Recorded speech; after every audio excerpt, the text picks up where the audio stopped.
হাসিনার ফাঁসি দাবি করছি। দীর্ঘ 17 বছর পর এই খুনি হাসিনা বাংলাদেশ থেকে বিদায় হয়েছে। আমি মহান রব্বুল আলামিনের কাছে সেই সমস্ত ভাইদের রূহের মাগফিরাত কামনা করছি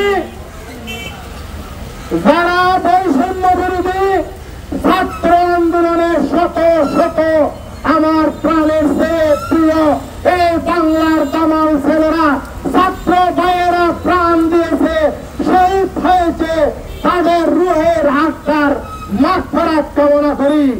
তুমি হাসিনার ফাঁসি দাবি করছি।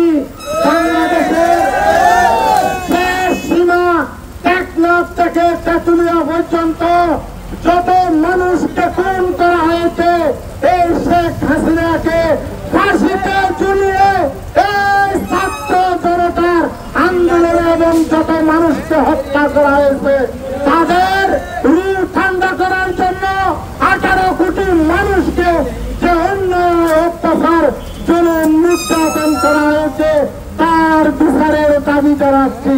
হিন্দুর বাড়ি চালিয়েছে, বিভিন্ন হিন্দুর মন্দির চালিয়েছে, বাংলাদেশকে অস্থির করার চেষ্টা করছে, বাংলাদেশের গণতন্ত্রকে উজ্জীবিত করে বাংলাদেশকে যারা ষড়যন্ত্র করে ধ্বংস করার চেষ্টা করতেছে তাদের দাঁত ভাঙা জবাব দিচ্ছি। 18 বছর আমাদেরকে নির্যাতন করা হয়েছে, বাংলাদেশকে নির্যাতন করা হয়েছে। আজকে আমরা বাংলার জনতা এই বৃষ্টিতে ভিজে আন্দোলন করে সংগ্রাম করে বাংলাদেশকে দ্বিতীয়বার মুক্ত করেছি ইনশাআল্লাহ।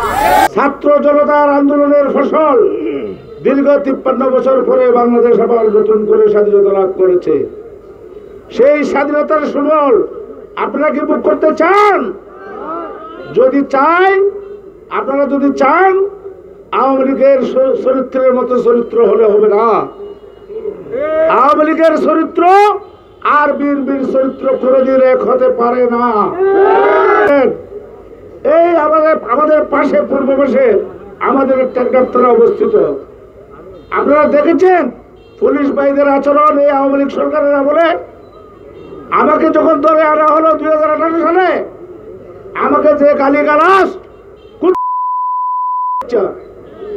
অথচ আমি তার বাবার বয়সী একজন মানুষ, শেষ পর্যন্ত আমাকে কালো কাপড় দিয়ে চুপ বেঁধে সারা রাতভর ফেলে রাখা হলো। আমি পুলিশ বাহিনীর উদ্দেশ্যে বলতে চাই, আপনারা আমাদের ট্যাক্সের টাকা দিয়ে আপনাদের বেতন চলে।